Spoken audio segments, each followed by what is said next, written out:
First problem number 101. ముందుగా blood relations question చూద్దాం. Jeevitha is the daughter of Kalyan. Kalyan has 2 sons. Anjali is the daughter of Manognya. Full stop ఉండాలి. Jeevitha is the daughter of Kalyan. కళ్యాణ్కి ఒక కూతురు ఉన్నారు. ఎవరు? అండ్ కళ్యాణ్కి 2 sons ఉన్నారు. కళ్యాణ్కి 2 sons ఉన్నారు. Anjali is the daughter of Manognya. మన దగ్గర మనోజ్ఞ లేదు, ఎవరు లేరు. Manognya is the wife of Kalyan's son. కళ్యాణ్కు ఉన్న 2 కొడుకుల్లో ఒక కొడుక్కి పెళ్ళైంది మనోజ్ఞతో. And Anjali is the daughter of Manognya. మనోజ్ఞకి డాక్టర్ అంటే వాళ్ళ హస్బెండ్కి డాటరేగా. ఎవరు? మనోజ్ఞ. సో అంజలి మనోజ్ఞ కాదు. ఇక్కడ తర్వాత వీణ ఈజ్ పవన్స్ మదర్. మన దగ్గర పవన్ లేడు, వీణ లేరు. Pavan is the brother of Raju. నా దగ్గర అది కూడా లేదు. Raju is the father of Anjali. Anjali వాళ్ళ నాన్నగారి పేరు రాజు. ఇక్కడ రాజు వస్తే Pavan is the brother of Raju. రాజుకి బ్రదర్గా పవన్ ఉన్నారు. Veena is Pavan's mother. పవన్ వాళ్ళ ఫాదర్ ఏమో కళ్యాణ్, వాళ్ళ అమ్మగారేమో వీణ. ఓకేనా? అందరూ వచ్చేసారు ఇప్పుడు మనకి కావాల్సిన వాళ్ళంతా. అయితే question, how Anjali related to Veena. అమ్మ అంజలి ఇక్కడ ఉంది కదా, వీణాకి ఏమవుతారంటే వీణా వాళ్ళ సన్కి daughter. My son's daughter is my granddaughter. And the answer is first option for the problem number 101. తెలుగులో మాట్లాడుకుందాం. జీవిత కళ్యాణ్ యొక్క కూతురు. జీవిత కళ్యాణ్ అంటే అబ్బాయి యొక్క కూతురు, ఆడపిల్ల.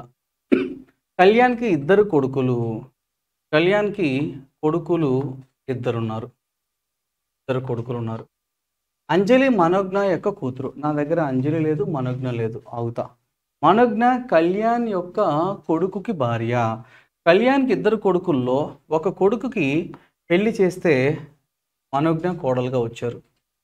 ఇప్పుడు అంజలి మనోజ్ఞ యొక్క కూతురు. మనోజ్ఞకి కూతురు అంటే ఇతనికి కూడా కూతురేగా. ఎవరు? కూతురు కాబట్టి ఆడపిల్ల మైనస్. తర్వాత వీణ పవన్ యొక్క తల్లి. మన దగ్గర పవన్ లేరు, వీణ లేరు. పవన్ రాజు యొక్క సోదరుడు. రాజు ఎవడో మనకు తెలీదు. రాజు అంజలి యొక్క తండ్రి. అంజలి యొక్క తల్లి ఏమో మనోజ్ఞ, తండ్రి ఏమో రాజు. ఇప్పుడు వెనక్కి వెళ్తే పవన్ రాజుకు సోదరుడు. రాజుకి సోదరుడుగా ఉన్నాడు ఇతనేగా, ఇతని పేరే పవన్. ఇప్పుడు వీణ పవన్ యొక్క తల్లి అన్నారు. పవన్కి తండ్రిగా కళ్యాణ్ ఉన్నారు, తల్లిగా వీణ రావాలి. సో ఇక్కడ వీణ వస్తే నా క్వశ్చన్, అంజలి వీణకి ఏ మగును? అమ్మా వీణకి అంజలి. వీణ యొక్క కుమారుడైనటువంటి రాజుకి కుమార్తెగా అంజలి ఉన్నారు. నా కుమారునికి కుమార్తె, నాకు మరమరాలు కాదు మనమరాలు. Next problem number 102. నాకు కోడింగ్ ఇస్తున్నారమ్మా. 102 next question. మనకి ముందుగా అనాలసిస్, ANALYSIS. అనాలిసిస్ని ఈ విధంగా కోట్ చేశాడు. TCNCUAUKగా కోట్ చేస్తా. అయితే సిలబస్ని ఏ విధంగా కోట్ చేస్తావు అంటున్నాడు మా. YLLAPUS సిలబస్ని ఏ విధంగా కోట్ చేస్తావు అంటున్నాడు. సో నోడు క్లియర్గా అబ్జర్వ్ చేస్తే ప్లేస్ వాల్యూస్ తీసుకుంటే ఫస్ట్ ఆఫ్ ఆల్ ఇక్కడున్న అక్షరాలు ఇక్కడ ఉన్నాయంటే లేవు, సేమ్ లెటర్స్ కాదు. పోనీ ఆపోజిట్ పేర్సా అని చెక్ చేస్తే A to Z కాదు. Take the place value. A అంటే 1, 14, 1, 12, 25, S 19, 9 and 19, 11, 21, 1, 21, 3 and 14, 3. జాగ్రత్త చూడు. 14, 16 అయింది +2, 1, 3 అయింది +2, 1, 3 అయింది +2, 12, 14 అయింది +2, 25. అమ్మా ఏ అంటే మొదటిసారి 1, రెండోసారి 27గా భావించాలి. పెద్ద నెంబర్తో కంపేర్ చేస్తున్నాం. 25 + 2 27th లెటర్ ఈజ్ A. 19 + 2 21, 9 + 2 11, 19 + 2 21. అంటే వాడు ఏం చేస్తున్నాడు? 2 లెటర్స్‌ని రివర్స్ చేసి +2 చేస్తున్నాడు. లేదా ప్రతి లెటర్‌కి +2 చేసి 2 లెటర్స్‌ని రివర్స్ చేస్తున్నాడు. ఇంటర్‌చేంజ్ చేస్తున్నాడు. నువ్వు కూడా సేమ్ టు సేమ్ చేయాలి. సో, ఎస్ అంటే 19, 25, 12, 12, 1, 2, 21, 19. 2 యాడ్ చేసిన తర్వాత 21 కాస్త 23 అవుతుంది. డబ్ల్యూతో ఎక్స్‌ట్రీమ్స్‌లో ఉన్న ఆప్షన్స్ మన దగ్గర ఒకటి తప్ప మిగతా అన్నీ ఉన్నాయి. ఎస్ 19 + 2 అంటే 21st లెటర్ ఈజ్ యూ. అన్నిట్లోనూ యూడబ్ల్యూనే ఉన్నాయి. తర్వాత 1 + 2 అంటే 3 అంటే సి ఉండాలి. ఇక్కడేమో 2 + 2 అంటే 4 ఉండాలి. 4 అంటే డీసీ ఉండాలి. డీసీ ఉందా? ఎస్. DC yes. డీసీ ఉందా? లేదు. సో, తర్వాత 12 + 2 14th letter N. 14th letter N. Double N ఉండాలి. ఇక్కడ ఉందా? ఎస్. ఇక్కడ లేదు కదా! సో, తీసేయి. ఆన్సర్ ఏంటమ్మా? Option third option. సో, ఊరికే చూసుకో నీకోసం. 19 + 2 అంటే 21st లెటర్. 25 + 2 అంటే 27th లెటర్. ఎవడమ్మా వాడు? ఏయు. AUNNDC UW. సరిపోయిందా? Answer is third option for the problem number 102. తర్వాత next problem number 103. What is the answer figure if the exact is the mirror image of the given question? So when the mirror is placed on the right side, అమ్మా ఆ original బొమ్మకి కుడివైపు కనుక ఒకవేళ నేను మిర్రర్ని కనుక పెడితే ఇచ్చిన ఆప్షన్స్లో ఏది నీకు సరిపోతుంది అంటున్నాడమ్మా. సో ఇక్కడ కుడి చేతి వైపు మనకు మిర్రర్ పెడితే మా సర్కిల్లో రైట్ సైడ్ నిలువుగా ఉండేది డాట్ అయింది కదా, షేడ్ పార్ట్ అయింది కదా, అది కాస్త లెఫ్ట్ సైడ్కి రావాలి మనకి. లెఫ్ట్ సైడ్లో ఉందా? లేదు. తీసేయి. మిర్రర్ ఇమేజ్లో రైట్ అన్ని లెఫ్ట్ అవుతాయి. లెఫ్ట్ సైడ్ ఉందా? ఎస్. లెఫ్ట్ సైడ్ ఉందా? ఎస్. ఇది అసలు ఇక్కడ సర్కిల్ లేదు, లెఫ్ట్ సైడ్ లేదు. కాబట్టి 1 and 3 మనం తీసేసేయచ్చు. ఆ తర్వాత ఇక్కడ కనిపించే ఇలా ఉన్నటువంటి ఆబ్జెక్ట్ మనకి మిర్రర్ ఇమేజ్లో తీసుకుంటే అది 2గా ఉంటుంది. 2 ఉందా? ఎస్. 2 ఉందా? లేదు. ఇది వాటర్ ఇమేజ్, పనికిరాదు. కాబట్టి ఆన్సర్ ఏంటమ్మా? 2 సెకండ్ ఆప్షన్. అంటే ఆ ఇచ్చినటువంటి బొమ్మకి మనకి కుడి చేతి వైపు మనం మిర్రర్ని యూజ్ చేస్తే బొమ్మ మనకి ఎలా కనిపిస్తుంది అని అడిగాడు. Answer for 103 is 2 second option. Next 111. తర్వాత జాగ్రత్త చూడు. 111 111లో 121 అనేది perfect square. 25 also perfect square. అమ్మా 121కి రూట్ ఎంతరా అంటే 11. నాకు 12 రావాలి అంటే +1. 25కి రూట్ ఎంత అయ్యా అంటే 5. 5కి సేమ్ +1 కలిస్తే ఎంత వస్తుందమ్మా? 6. And the answer is first option A for the problem number 111. Next 112. L denotes plus. L అంటే ప్లస్ అంట, ఎం అంటే మైనస్ అంట, ఎన్ అంటే ఇంటూ, పి అంటే డివైడెడ్ బై. అయితే ఇచ్చిన ఈక్వేషన్ ప్రకారం ఏమొస్తుందమ్మా? ఎన్ టు 10. ఎల్ అంటే ఏమి? ఎల్ అంటే 42. పి అంటే divided by 2. M minus 8 equal to dash. ఇది మనకి బాడ్మాస్ రూల్ యూజ్ చేసి సాల్వ్ చేస్తుంది. బాడ్మాస్ గుర్తుందా? BODMAS. V stands for vinculum, bracket, of, division, multiplication, addition and subtraction. మనకి ఇచ్చిన దాంట్లో వెనికులం లేదు, బార్ లేదు, ఆఫ్ లేదు. డివిజన్ ఉందా? ఎస్. ఫస్ట్ ప్రయారిటీ డివిజన్కి ఇచ్చుకోవాలి. డివైడెడ్ బైలో ఉన్నాయి ఫస్ట్ చేసుకోవాలి. 2 1s, 2 2s, 2 1s. After the divisions, next turn is for multiplications. 14 10 times 140. So 140 plus 21 minus 8. Add all the positives, add all the negatives. Subtract both positives and negatives. This is entama 153. And the answer is option first option for the problem number 112. Okay. Next ma. In a certain code language 893 అంటే ఇది ఇచ్చాడమ్మా. 137 అంటే అది ఇస్తున్నాడు. అయితే నా question, which of the following option code for delicious? Delicious అంటే ఏంటి అమ్మ? మనకి ఇది రాసుకోవాల్సిన అవసరం లేదు, కాకపోతే నీకు సరిగ్గా కనపడాలని ఉంది.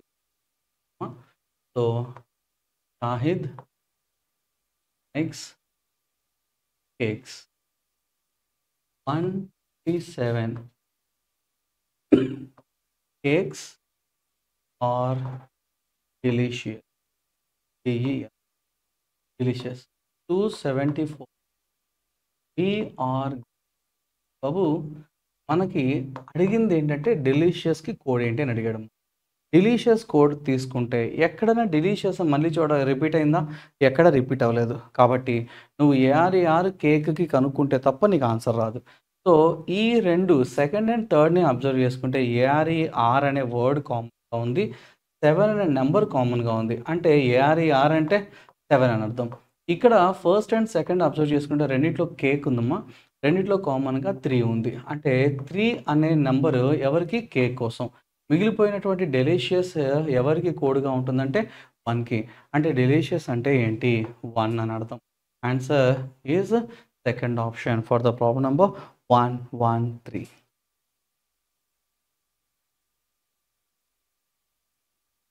మనకి 121కి వెళ్దామమ్మా. 120 ఫస్ట్ క్వెషన్‌లో మనకి నంబర్ సిరీస్ ఇస్తున్నారు. సో, సిరీస్‌లో 14, 19, 39, 49, 89 డాష్ 29. నీకు మాట చెప్పా. క్లాస్ చెప్పే ప్రతిసారి నీకేం చెప్తానమ్మా, ఫస్ట్ ఒక శ్రేణి చూడగానే, సిరీస్ ఆఫ్ నంబర్స్ చూడగానే ఫస్ట్ ఆఫ్ ఆల్ మనం చేయాల్సిన పని ఏంటంటే difference between those numbers normal or abnormal check చేసుకోవాలి. సో, ఇది they are having very normal differences. 14 plus 5 it is 19.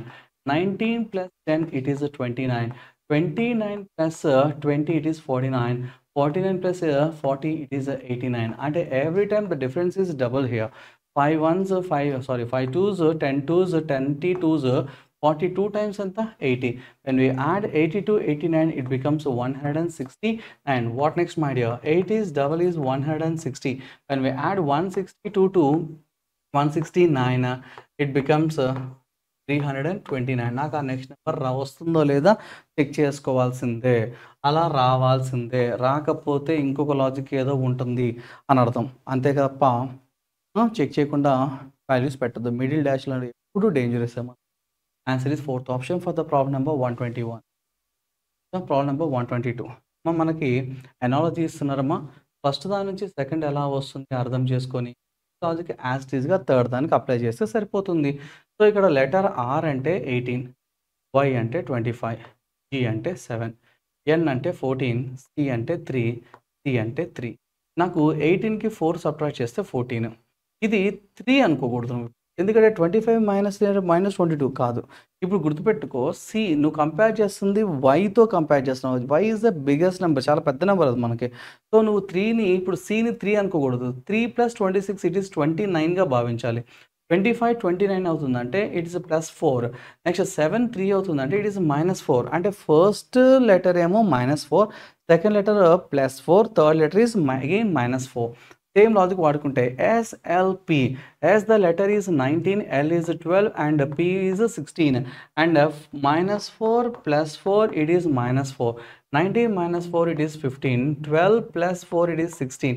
16 - 4 it is 12th letter is L P O, and the answer is OPL, and the option is fourth option for the problem number 122. If the time in the clock is 850, then what is the time in the water image? అమ్మ మనం క్లాస్లో బోల్డ్సార్లు చెప్పుకుంటాం. యాక్చువల్గా by practically నాకు water images doesn't exist. ప్రాక్టికల్గా ఉండవు. కాకపోతే మనం ఎవరితో గొడవడలేము కాబట్టి కూర్చొని ఆన్సర్స్ కావాలి కాబట్టి ఇది చెప్తాను తప్ప water images they doesn't exist. Mirror images ఉంటాయి కానీ వాటర్ ఇమేజెస్ డజంట్ ఎగ్జిస్ట్. ఎందుకంటే for example at 12 o'clock hour hand exactly points towards 12. What is the water image of the time అంటే అందరూ 6:30 చెప్తారు. కొంచెం బుర్ర పెట్టి ఆలోచిస్తే ఎవరికైనా 6:30కి అవర్ హ్యాండ్ 6 మీద ఉండదని క్లియర్గా అర్థమవుతుంది. బిట్వీన్ 6 and 7 ఉంటుంది. బిట్వీన్ 6 and 7 ఉండేదాన్ని 6:30 అని ఎవడు అండు. ఒరిజినల్గా 6:30కి మనకి అవర్ హ్యాండ్ అనేది మనకి ఇదో ఇక్కడ ఉండాలి. 6కి 7కి మధ్యలో ఉండాలి. ఇది 6:30 అంటే ఎవడైనా. దీన్ని ఎవడు 6:30 అనకూడదు. ఎందుకంటే 6:30కి పర్లేదు అప్రాక్సిమేట్గా తీసుకుంటే మరి 5:30 అని కూడా అనొచ్చు కదా ఇదే వాల్యూని. ఎందుకంటే 6:30కి అవర్ హ్యాండ్ ఎంతైతే మన లెఫ్ట్ హ్యాండ్ సైడ్ వస్తుందో అంతే రైట్ సైడ్ కూడా ఉంటుంది కదా 5:30కి. మరి ఆన్సర్ 5:30 అని చెప్తావా? చెప్పకూడదు కదా. 6:30 అని ఎలా చెప్తావు? నువ్వు 6:30 అని చెప్తే 5:30 కూడా కరెక్టే అవుతుంది. So water images practically they or doesn't exist. కాకపోతే జమానాలో ఎవడో ఒకడు తయారు చేసి పడేసాడు మొఖాన. కాబట్టి దాన్ని అందరూ ఫాలో అవుతున్నారు. ఎగ్జామ్స్‌లో ఇస్తున్నారు. కాబట్టి తప్పక మనసొప్పక ఇది తప్పని తెలిసినా చెప్పాల్సొస్తుంది. తప్పట్లేదు. సపోజ్ ఆన్సర్ 3 ఉంది. What is the water image? అంటే ప్రతి ఓడు 330 అంటాడు. ఏ ఊర్లో 330కి అవర్ హ్యాండ్ 3 మీద ఉంటది? ఎవరిన ఊర్లో ఉంటదా? అది బిట్వీన్ 3 అండ్ 4 ఉంటుంది గానీ. నాకు 330కి అవర్ హ్యాండ్ అనేది దో ఇక్కడ 3కి, 4కి మధ్యలో ఉండాలి. కొంచెం కిందకి రావాలి దిట్ సైడ్. అది ఖచ్చితంగా 3 మీద అసలు ఎలా ఉంటది? 3:00కి వాటర్ ఇమేజ్ 3:30 అసలు ఎలా చెప్తావు? నువ్వు 3:30 చెప్పావంటే 2:30 కూడా కరెక్టే అవ్వాలి అప్పుడు ఆన్సర్. సో, అప్రాక్సిమేట్ అనుకుంటే 3:30 ఎందుకు 2:30 కూడా కరెక్ట్ అవ్వాలి. So, practically water image doesn't exist. కాకపోతే నాకు మార్క్ కావాలి పిల్లకాయ కాడికి. సో, ఎవడితో మనం గొడవ పడలేం. ఎవడో తయారు చేసి పడేసాడు. అందరూ దాన్ని ఫాలో అవుతున్నారు. కాబట్టి గుడ్డిగా వెళ్ళాల్సిందే. తప్పదు. వేరే ఆప్షన్ లేదు. సో, ఇది తప్పని తెలిసినా నేను చెప్తున్నా. సో, ఏం చేస్తామంటే వాటర్ ఇమేజెస్ కోసం 12 అవర్స్‌కి 6½ అవర్స్ యాడ్ చేయము. అంటే యాడ్ చేసి ఎంతొస్తుంది? 1830లో నుంచి తీసేసేయి వాటర్ ఇమేజ్ కోసం. ఏమా? సో, ఇప్పుడు నాకు 850 అన్నాడు. 50 అంటే మినిట్స్ మోర్ దాన్ ఉంది కదా 30 కన్నా. అప్పుడు ఏం చేస్తావంటే దీన్ని కొంచెం కన్వర్ట్ చేసుకో సింపుల్‌గా. 18లోంచి 1 అవర్ తీసేస్తే అది 17 అవుతుంది. 1 అవర్ అంటే 60 మినిట్స్ కదా! 60కి 30 కలిపేసేయి. ఎంతొస్తుంది? 90. అంటే నాకు 850 తీసేసేయి. సో, వాటర్ ఇమేజ్ కావాలి అంటే 1830లో నుంచి తీసేయాలి. అది తప్పని తెలిసినా దానికి మళ్ళా ఒక షార్ట్‌కట్ కూడా. ఎందుకంటే సేమ్ నంబర్స్ రావాలి కాబట్టి. So, answer is 940. Then fourth option. The problem number 123. Mirror images ఉంటాయి మళ్ళా. వాటర్ ఇమేజెస్ ఏ ఒక్క టైం కూడా వాటర్ ఇమేజ్ కరెక్ట్ కాదు. సో, అలా.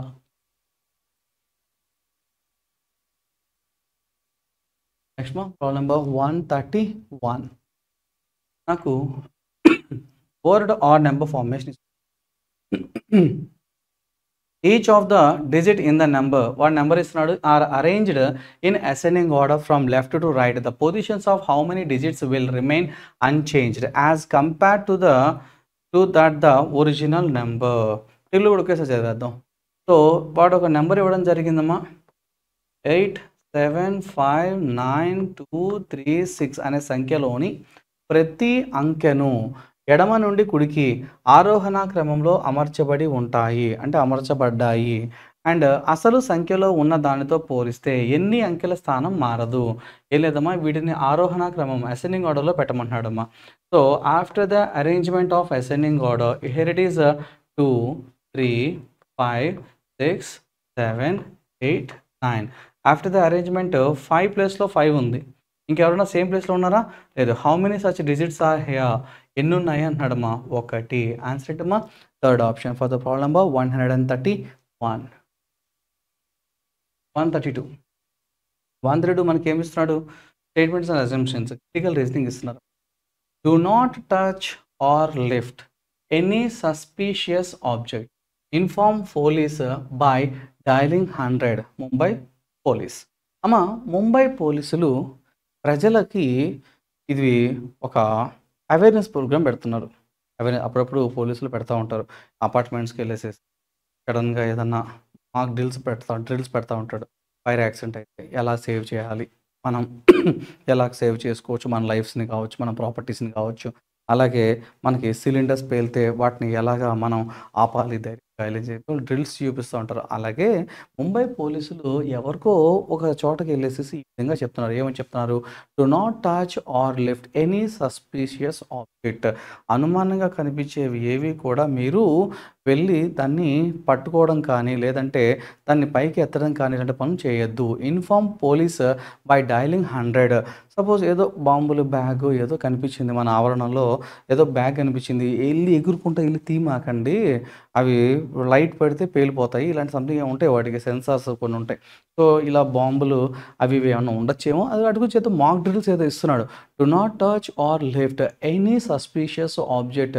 ఏది కూడా మీరు చేయొద్దు. అండ్ ఇంకా ఏం చెప్తున్నాడు? Inform police by dialing 100. 100కి ఫోన్ చేసి పోలీసులకి ఇన్ఫర్మేషన్ పాస్ చేయండి. మీరు సొంత పెత్తనం చేయకండి అని చెప్తున్నాడు.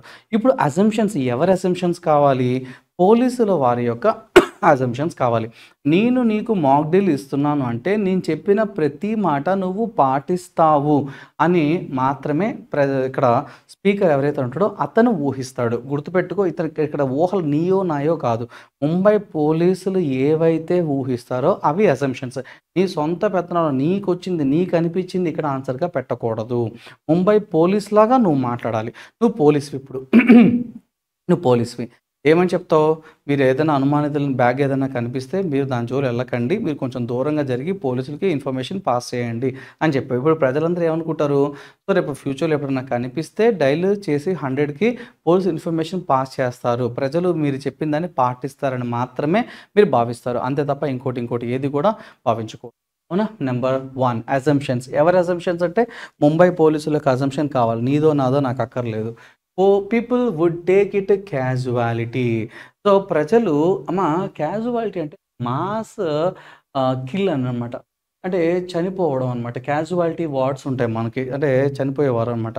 సో వాళ్ళు చంపబడతారు సంథింగ్ ఏదో చెప్తున్నాడు. సో ఏదైనా అనుమానాస్పద వస్తువులను తాకవద్దు లేదా ఎత్తవద్దు. 100కి డయల్ చేసి పోలీసులకు సమాచారం ఇవ్వండి. ముంబై పోలీసులు చెప్తున్నారు. ప్రజలు దాన్ని ప్రమాదానికి గురి చేస్తారు. ప్రమాదానికి గురి చేయడం అంటే ప్రజలు చనిపోతారు అంటున్నాడు. వాడు ఎక్కడ చెప్పాడు చనిపోతారని? వాడు టచ్ చేస్తే చనిపోతాడని వాడు ఎక్కడ మాట్లాడట్లా. నువ్వు టచ్ చేస్తే చచ్చిపోతావు ఇదని వాడేం చెప్పట్లేదు. So people would take it casualty. Casualty అంటే క్యాజువల్‌గా తీసుకుంటాను కాదు అర్థం. క్యాజువాలిటీ ఏంటంటే చనిపోతారు అంటే వాళ్ళకి ప్రజలకి ప్రమాదం అని చెప్పడం. ఇక్కడ ఎక్కడ కూడా మీకు ప్రమాదం అని వాడు మాట్లాడట్లా. మీరు ఆ పనులు చెయ్యొద్దు అని చెప్తున్నాడు. సో మనకు సంబంధం లేదు. Touching suspicious objects May prove to be dangerous. అంటే అంతే కదమ్మా. మీరు అలాంటి అనుమానాస్పద వస్తువుల్ని పట్టుకోవడం అనేది మీకు ప్రమాదకరం. Yes, correct. అందుకే మీరు చచ్చిపోతారు అని చెప్పేసి వాడు ఎక్కడ మాట్లాడలేదు. సో ఇది మనకి సాటిస్ఫై చేస్తుంది. సో నెంబర్ 2 అనుమానాస్పద వస్తువులను తాకడం ప్రమాదకరమని నిరూపించవచ్చు. తెలుగు మరి అధ్వానంగా వస్తుంది. సో అనుమానాస్పద వస్తువులని తాకడం ప్రమాదకరమని భావిస్తున్నారు. Prove. Next answer is only 2 follows. Option 2 second option for the problem number ఇది 132. 133 మనకి బ్లడ్ రిలేషన్స్ ఇస్తున్నారమ్మా, రక్త సంబంధం. ముందు తెలుగు మాట్లాడుకుందాం. Pointing at the portrait of a man Himanshi said. ఒక వ్యక్తి యొక్క ఫోటోని చూపిస్తూ హిమాన్షి చెప్తున్నారు ఏమని? He is the son. ఇక్కడ హీ అంటే ఎవరంటే ఆ ఫోటోలో ఉన్న వ్యక్తి గురించి మాట్లాడుతున్నాడు. సో ఇంగ్లీష్ కదా, ఒకసారి రాసుకుందామమ్మా. He is the son of my husband's mother in law అని చెప్పింది ఎవరు? హిమాన్షి. అవునా? సో హీ అంటే ఎవరి గురించి? ఫోటోలో వ్యక్తి గురించి. అవునా? Pointing to a portrait. So Himanshi said he అంటే ఎవరు ఇక్కడ? Photo. He is the son of my అంటే ఎవరమ్మా? Himanshi. Himanshi the name itself indicates a female girl. My husband's mother in law. మా హస్బెండ్ వాళ్ళ మదర్ ఇన్ లా అంటే మా అమ్మ అని అర్థం. నా భర్త పెళ్లి చేసుకున్న వ్యక్తికి అత్తగారు అంటే మా అమ్మాయిగా వచ్చేది. అంటే హిమాన్షి వాళ్ళ అమ్మగారు. వాళ్ళ అమ్మగారికి కొడుకు అంటే ఆ ఫోటోలో ఉంది ఎవరు? వాళ్ళ తమ్ముడు. ఫోటోలో ఉంది అమ్మాయికి తమ్ముడు. How is the man related to Himanshi? His her brother. ఆమెకి తమ్ముడే వాడు ఫోటోలో ఉన్నాడు. సో నీకోసం బొమ్మేస్తా చూడు. సో హిమాన్షి ఒక ఆడపిల్ల. Himanshi have a husband and her husband's mother in law means Himanshi's mother. And that mother's son is the person in the photograph. This person's daughter is Himanshi and son is the person who is at the portrait or photo, whatever it is. So he is the man. What is the question? How is the man related to Himanshi? Himanshi ki man em avtaru? Her own brother. And the answer is second option for the problem number 133. Telugu మాట్లాడుకుందాం. ఒక వ్యక్తి చిత్రపటాన్ని చూస్తూ హిమాన్షి ఇలా అనెను. అతను అంటే ఎవరు? ఆ వ్యక్తి ఎవరు? నా భర్త. నా అంటూ చెప్తుంది ఎవరు ఇక్కడ? హిమాన్షి. నా భర్త గారి అత్తగారు అంటే నా తల్లిగారు. నా తల్లిగారి కొడుకు అంటే నా అన్నయ్య అని చెప్పింది ఎవరు? హిమాన్షి. సో క్వశ్చన్ ఎక్కడ స్టార్ట్ చేద్దాం? హిమాన్షి ఆడపిల్ల. నా భర్త గారి అత్తగారు అంటే నా తల్లిగారు. నా తల్లిగారి కొడుకు అంటే మరెవడో కాదు, నా తమ్ముడు, నా అన్నగాడు. ఇతనే ఆ యొక్క వ్యక్తి. అయితే క్వశ్చన్, ఆ వ్యక్తి హిమాంశికి ఏమగును? ఏమవుతాడు? తన answer is second option for the problem number 133.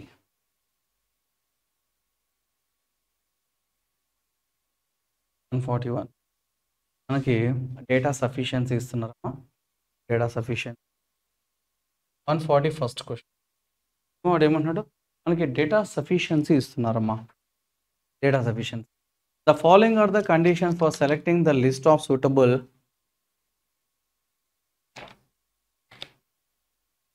candidates to be called for interview after the written test for the recruitment is conducted. Organizer for management level persons for a multinational company for providing accounting services and sales. The candidate must వాళ్ళకి ఎవడో కావాలంటే recruit process చెప్తున్నాడు. ఆడికి ఏం కావాలి అంటే be holding a graduation in basic science with 65 or above or BE degree with 65% and above marks. అమ్మా ఏదైనా గ్రాడ్యుయేషన్ సైన్స్ సంబంధించిన గ్రాడ్యుయేషన్ ఫస్ట్ కండిషన్ చెప్తున్నాడు. ఏమని? వాడికి సైన్స్ కావాలి. సైన్స్లో బ్యాక్గ్రౌండ్ అంటే బీఎస్సీ అమ్మ. BSc bachelor of science.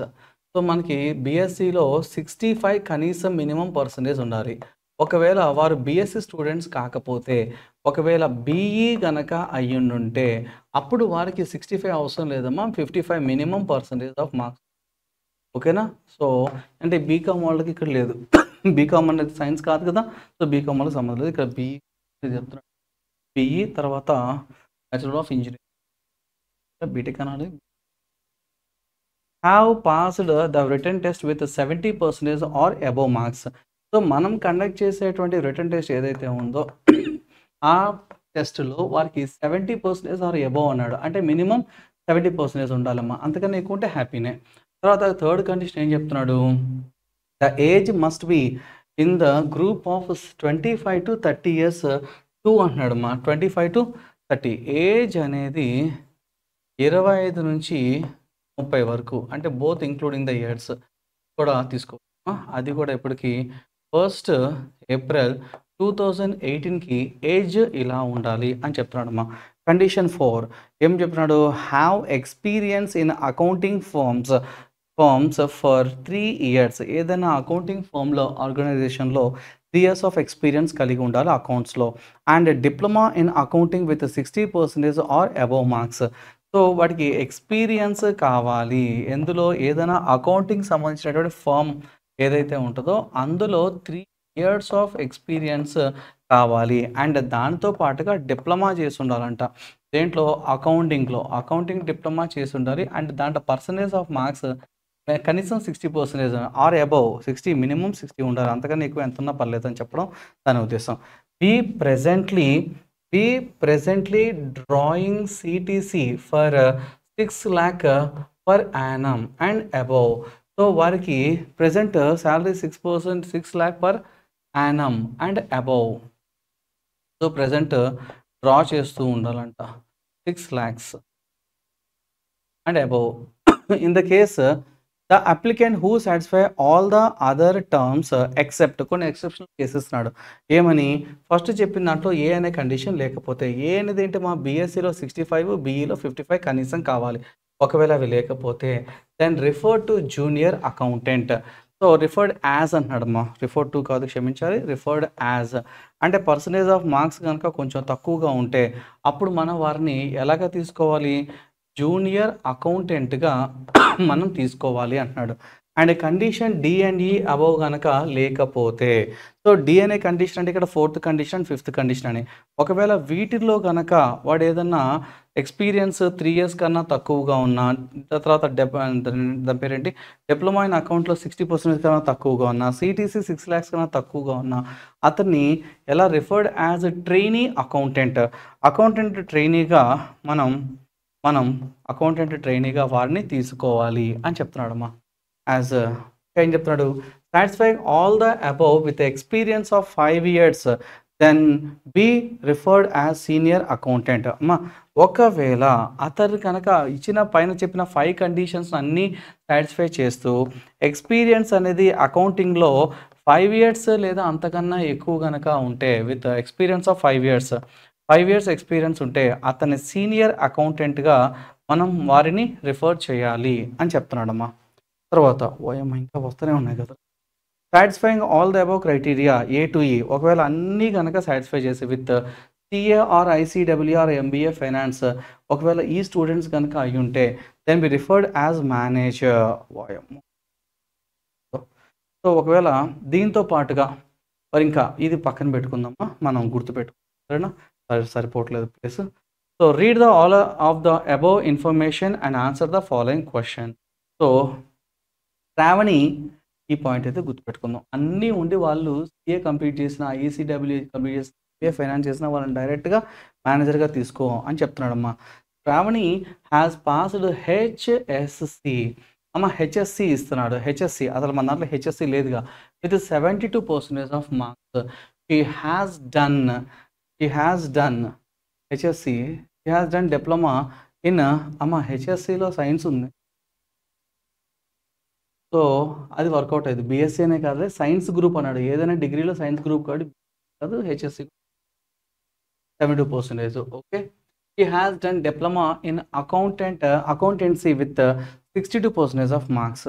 మనకి డిప్లొమా కంప్లీట్ చేస్తారు 62% మార్క్స్. మనకి 60 కావాలి, వారు 62 వచ్చింది.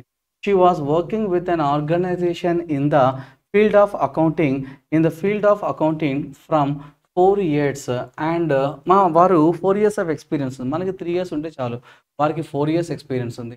And was drawing CTC of 6.5 lakhs. వారికి శాలరీ 6.5 తీసుకుంటున్నారంట presently. And she 28 years old on 2018. మనకి ఏజ్ 30 వరకు ఉండొచ్చు, ఏజ్ కూడా ఓకే అమ్మా. అయితే she may referred for the position of dash. ఇక్కడ రిటర్న్ టెస్ట్ గురించి వాడు ఎక్కడ మాట్లాడలేదమ్మా. రిటర్న్ టెస్ట్ గురించి వాడు ఎక్కడ చెప్పట్లా. మనకి చెప్పాడా చూడు, రిటర్న్ టెస్ట్ కావాలి కదా మనకి. Data inadequate. So Sravani passed, she has done diploma in accountancy in the organisation accountant 4 years drawing లేదు అమ్మా. రిఫర్డ్ యాజ్ పొజిషన్ అమ్మా. వాడికి రిటర్న్ టెస్ట్ గురించి మాట్లాడాల. Answer data inadequate. ఆప్షన్ అది ఇవ్వాల. ఇప్పుడు ఏం చేయాలి నేను? సో క్వశ్చన్ తప్పు, ఆన్సర్లో డేటా ఇన్అడిక్వేట్ ఉండాలి. ఎందుకంటే రిటర్న్ టెస్ట్ మన దగ్గర కండిషన్ ఉంది. కండిషన్లో రిటర్న్ టెస్ట్లో ఏ టు ఈలో నాకు సెకండ్ కండిషన్ అదే కదా. Have pass the return test with 70% or above marks అన్నాడు.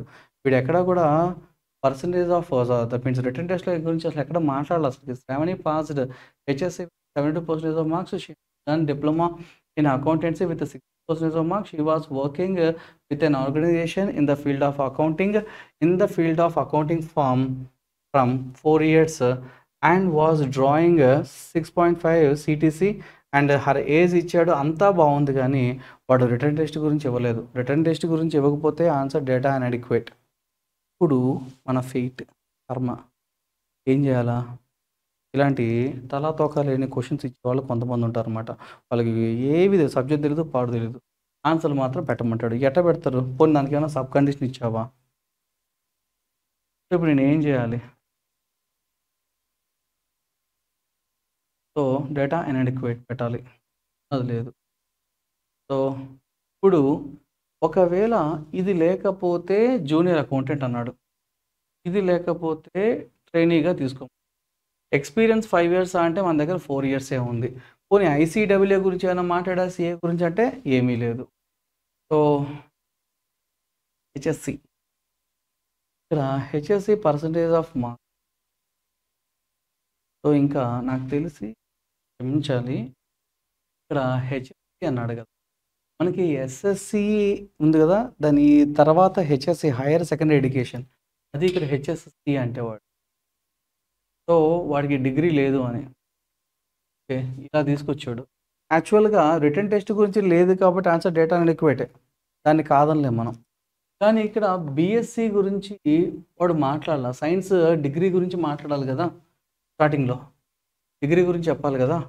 Be holding a graduation in basic science, అసలు గ్రాడ్యుయేషన్ లేదు వాళ్ళకి. హెచ్ఎస్సి ఉందంట. సో, అంటే ఈక్వలెంట్ టు 12థ్ స్టాండర్డ్ అది. సో, డిగ్రీ గాదు. అసలు డిగ్రీ లేకపోతే ఇందాక సబ్ కండిషన్‌లో మాట చెప్పాడు వాడు. ఏం చెప్పాడు? డిగ్రీ లేకపోతే పర్సెంటేజ్ తగ్గినా, డిగ్రీ అది లేకపోయినా వాడిని జూనియర్ అకౌంటెంట్‌గా తీసుకోమన్నాడు. వీడు అది తీసుకొని వచ్చాడు ఈడికి. సో, యాక్చువల్‌గా తప్పమ్మా. ఈ క్వెషన్ తప్పు. ఎందుకు అంటే, నాకు ఖచ్చితంగా ప్రైమరీ కండిషన్స్‌ని నువ్వు సాటిస్ఫై చేస్తున్నావా లేదా మెన్షన్ చేయాల్సిందే. ఇఫ్ నాట్ మెన్షన్ చేయకపోతే డేటా ఇన్‌యాడిక్వేట్ అవుతుంది. వాడెక్కడా కూడా దాని గురించి మాట్లాడట్ల. రిటన్ టెస్ట్ గురించి చెప్పాలి ఖచ్చితంగా. రిటన్ టెస్ట్ గురించి చెప్పలేదు. సో, అది మనకి పనికిరాదు. సో, ఇంక తప్పక ఇంక ఆన్సర్ 4 పెట్టుకోవడమే. చెప్పాగా ఇలాంటి బోలెడన్ని ఉంటాయి. సో, గతంలో కొంతమంది ఇలాంటి పిచ్చి పిచ్చి క్వెషన్స్ అన్ని తయారు చేసి పక్కన పెట్టి ఇవన్నీ కూడా ప్రీవియస్ ఇయర్ క్వెషన్స్ అవి ఇవి తీసుకొచ్చి పెడుతుంటారు మనోళ్ళు. నెక్స్ట్ ఇవన్నీ కూడా మెయిన్ ఎగ్జామ్స్‌కి ఇచ్చిన క్వెషన్సే. అన్ని పిచ్చి క్వెషన్స్ బోలెడు ఉన్నాయి పిచ్చి క్వెషన్స్. సో, కాపోతే మీకు ఇలాంటివి కూడా ఇంట్రడ్యూస్ చేయాలన్న ఉద్దేశంతో చేస్తా ఉంటాం. సో, యాక్చువల్‌గా ఆన్సర్ ఏంటి డేటా ఇన్‌యాడిక్వేట్ అమ్మా. సమాచారం సరిపోదని చెప్పాలి ఆ క్వెషన్. సో, తెలుగులో మాట్లాడుకుంటే అకౌంటింగ్ సేవలు మరియు విక్రయాలను అందించడానికి అభ్యర్థులు తప్పనిసరిగా బహుళ జాతీయ కంపెనీ నిర్వహణ స్థాయి వ్యక్తుల కోసం రిక్రూట్మెంట్. సో, ఇదంతా సోది మన దగ్గర ఏం అవసరం లేదులే గానీ, ప్రాథమిక సైన్స్‌లో 65% లేదా అంతకన్నా ఎక్కువ లేదా 55% మరియు అంతకన్నా ఎక్కువ మార్కులతో బీఈ డిగ్రీని కలిగి ఉండాలి. అమ్మ ప్రాథమిక సైన్స్‌లో వారికి డిగ్రీ కలిగి ఉండాలి. లేదా బీఈతో ఎంత పర్సెంటేజ్ 55 ప్రాథమిక ఇక్కడైతే 55 కలిగి ఉండాలి అని చెప్తున్నాను. అది ఫస్ట్ కండిషన్ ప్రాథమిక సైన్స్. తర్వాత వ్రాత పరీక్షలో 70% లేదా అంతకన్నా ఎక్కువ మార్కులతో ఉత్తీర్ణత సాధించి ఉండాలి. వ్రాత పరీక్ష అంటే రిటన్ టెస్ట్ 70% కలిగి ఉండాలి. వయసు తప్పనిసరిగా తేదీ 1 ఏప్రిల్ 2018 నాటికి 25-30 సంవత్సరాల మధ్యలో ఉండాలి. సో, 25-30 వరకు ఏదున్నా పర్లేదు. తర్వాత వాడెక్కడ బిట్వీన్ అనలేదు. 20-35 2 అన్నాడు. 25-30 అంటే మధ్య అని గాదు. బోత్ ఉండాలి. 60 లేదా అంతకన్నా ఎక్కువ మార్కులతో అకౌంటింగ్ సంస్థలో 3 ఏళ్ల పాటు అనుభవం కలిగి ఉండాలి. సో, అకౌంటింగ్ సంబంధించినటువంటి సంస్థలో వారికి ఎక్స్‌పీరియన్స్ ఎంత కావాలంట? ఎక్స్‌పీరియన్స్ అయితే 3 ఏళ్ల పాటు ఉండాలి. అది కూడా ఎందులో? డిప్లొమా కలిగి ఉండాలి అకౌంటింగ్‌లో. అలాగే 65% కన్నా ఎక్కువ మార్కులతో అకౌంటింగ్ సంస్థలో పనిచేస్తుంది. ఎక్స్‌పీరియన్స్ అకౌంటింగ్స్‌లో 3 ఇయర్స్ కన్నా ఎక్కువ ఉండాలి. తర్వాత అకౌంటింగ్ డిప్లొమా చేసి ఉండాలి. 60% లేదా అంతకన్నా ఎక్కువ. అంటే కనీసం 60% ఉండాలి అని. ప్రస్తుతం సంవత్సరానికి 6 లక్షలు మరియు అంతకన్నా ఎక్కువ సీటీసీని డ్రా చేయాలి. So, salary. తర్వాత ఒకవేళ పైన తెలిపిన కొన్ని మినహా, పైన పేర్కొన్న కొన్ని మినహా అన్ని ఇతర నిబంధనలు సంతృప్తి పరిచే దరఖాస్తుదారులు అంటే కొన్ని ఎక్సెప్షనల్ కేసెస్ ఇస్తున్నాడమ్మా. ఏమని పైన తెలిపిన దాంట్లో ఏ గనక లేకపోతే అంటే వాడేం చెప్పాడమ్మా బేసిక్ సైన్స్ లేదా బీఈలో పర్సంటేజ్ ఆఫ్ మార్క్స్ ఒకవేళ అవి రెండిట్లో ఏది లేకపోయినా ఆపై జూనియర్ అకౌంటెంట్‌గా సూచించబడతారు. అంటే వాటిల్లో ఏది లేకపోయినా వారు జూనియర్ అకౌంటెంట్‌గా తీసుకోవాలి అని చెప్తున్నాడమ్మా. పైన తెలిపిన డి మరియు ఈ లేకుంటే డిఈ అంటే ఇక్కడ 4, 5 అని రాసుకున్నాం. డిఈ ఇవి గనక లేకపోతే అకౌంటెంట్ ట్రైనీగా వారిని సూచించబడతారు. పైన పేర్కొన్న వారందరినీ 5 సంవత్సరాల అనుభవంతో సంతృప్తి పరచడం ద్వారా అంటే ఇచ్చినటువంటి 5 కండిషన్స్‌ని సంతృప్తి పరుస్తూ వారికి 5 సంవత్సరాల ఎక్స్‌పీరియన్స్ గనక ఉన్నట్లయితే అప్పుడు వారిని సీనియర్ అకౌంటెంట్‌గా సూచించబడతారు అని చెప్తున్నాడు. పైన పేర్కొన్న అన్ని ప్రమాణాలను ఏ టు ఈ అంటే ఆ మొదటి 5టిని సీఏ లేదా ఐసీడబ్ల్యూ లేదా ఎంబీఏ ఫైనాన్స్ గనక చేసి ఉంటే వారిని మేనేజర్‌గా సూచించబడతారు అని చెప్తున్నాడమ్మా. పైన తెలిపినటువంటి సమాచారం చదివి ఈ క్రింది ప్రశ్నలకు సమాధానాలు ఇవ్వండి. శ్రావణి 72% మార్కులతో హెచ్ఎస్సి ఉత్తీర్ణత సాధించారు. 12థ్ స్టాండర్డ్ సాధించారు. అంటే డిగ్రీ గురించి మాట్లాడట్లేదు. ఆమె 65% మార్కులతో అకౌంటెన్సీ డిప్లొమా చేశారు. సో, అకౌంటెన్సీ డిప్లొమా చేశారు. ఎంత పర్సెంటేజ్ అమ్మా? 62%. ఆమె 4 సంవత్సరాల నుంచి అకౌంటింగ్ రంగంలో పనిచేస్తున్నారు. 4 సంవత్సరాలు. మనకి 3 సంవత్సరాలు ఉంటే చాలు. వారు 4 సంవత్సరాలు పనిచేస్తూ ఉన్నారమ్మా. తర్వాత మరియు ప్రస్తుతం 6.5 లక్షల సీటీసీని డ్రా చేస్తుంది. సో, వారికి 6.5 లక్షల సీటీసీ వస్తుందంట. జూలై 2018 నాటికి ఆమె వయసు 28 సంవత్సరాలు. వయసు పరంగా మనకేం ప్రాబ్లమ్ లేదు. ఆమె ఏ పదవిని సూచించవచ్చు అని అడుగుతున్నాడమ్మా. మరి రిటన్ టెస్ట్ రాత పరీక్ష గురించి నువ్వు చెప్పాలి కదా! రాత పరీక్ష గురించి చెప్పకపోతే ఫెయిల్ అయిందనుకోవాలా? పాస్ అయిందనుకోవాలా? ఏమనుకోవాలి? సమాచారం సరిపోదు. కానీ ఆన్సర్‌లో అది లేదు. అది లేదు కాబట్టి ఇంకొకటి ఏదో పెట్టాలి కాబట్టి తప్పక మనసొప్పక సో, వాళ్ళకి హెచ్ఎస్‌సి ఉందన్నాడు. బేసిక్ సైన్స్ గురించి వాడు పర్సెంటేజ్ ఆఫ్ మార్క్స్ చెప్పట్లేదు కాబట్టి మనకి డైరెక్ట్‌గా ఎక్కడికెళ్తాం? జూనియర్ అకౌంటెంట్ దగ్గరికి వెళ్ళడమే. యాక్చువల్‌గా క్వెషన్ తప్పు. మాట్లాడకూడదు అసలు అట్లా. డేటా ఇనాడిక్వేట్ అని చెప్పాలి. సో, అది ఆప్షన్ లేదు కాబట్టి వేరేది ఏదో ఒకటి పెట్టాలి. మనం చెప్పలేం కాబట్టి ఆన్సర్ అది పెట్టుకొని పోవడమే. నెక్స్ట్ ప్రాబ్లమ్ నెంబర్ 142 మనకి సీరీస్ క్వెషన్స్ ఇస్తున్నారమ్మా. ఇదొక 25, 27, 25, 19, 7 డాష్ అంటున్నాడమ్మా. నీకు ఒక అద్భుతాన్ని పరిచయం చేస్తాను మనసులో పెట్టుకో. 27 అనేటువంటి ఒక ఫస్ట్ నెంబర్‌కి వాడు 2 కలిపాడమ్మా. అదేమవుతుంది? 29 అవుతుంది. అది కాస్త 25గా మారాలి అంటే 2 స్క్వేర్ 4 తగ్గించాడు. 29లోంచి 4 తీసేస్తే 25 సెకండ్ నెంబర్ వచ్చింది. ఇప్పుడు సెకండ్ నెంబర్ 25కి 3 కలిపాడు. ఇప్పుడు అది 28 అవుతుంది. నాకు అది కాస్త 19గా మారాలి. అంటే 3 స్క్వేర్ 9 తీసేసి 28కి 9 తీసేస్తే 19. ఆ తర్వాత నెంబర్ 19కి 2, 3 తర్వాత 4 కలిపాడు. అది కాస్త 23. ఇప్పుడు నాకు 7గా మారాలి. 7గా మారాలంటే 4 స్క్వేర్ 16 తీసేసి 23కి 4 స్క్వేర్ 16ని కనుక తీసేస్తే దట్ ఈజ్ ఈక్వల్ టు 7గా మారుతుంది. ఇప్పుడు నువ్వేం చేయాలి? 7కి 2, 3, 4, 5 కలిపిస్తే 12 మైనస్ ఇప్పుడు 2 స్క్వేర్ 3 స్క్వేర్ 4 స్క్వేర్ తర్వాత ఏంటమ్మా 5 స్క్వేర్ 25. సో 12కి 5 స్క్వేర్ 25ని కనుక తీసివేస్తే మనకి ఎంత వస్తుందమ్మా -13 అనేది ఆన్సర్గా option third option for the problem number 143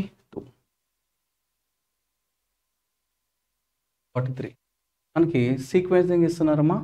how many such numbers are there in the given series అమ్మా. వాడు మనకి ఏమడుగుతున్నాడంటే నెంబర్స్ అడుగుతున్నాడు. ఏం కావాలంటే how many such numbers are there numbers in digits అనుకుంటాను పర్లేదు. In the given series each of which is immediately preceded by A letter. డిజిట్కి ప్రిసీడింగ్లో ఏం ఉండాలా? లెటర్ ఉండాలి. And also immediately followed by A symbol. And కుడివైపు దానికి ఏం ఉండాలంటే ఒక సింబల్ ఉండాలి. అంటే లెటర్ డిజిట్ సింబల్ కలిగి ఉండాలమ్మా. లెటర్ డిజిట్ లేదు. లెటర్ డిజిట్ లేదు. లెటర్ డిజిట్ లేదు. లెటర్ డిజిట్ సింబల్ ఉంది. లెటర్ డిజిట్ సింబల్ ఇక్కడ ఏదో ఒకసారి పండు M6 తర్వాత ఇక్కడ ఏమైనా ఉందేమో చూ.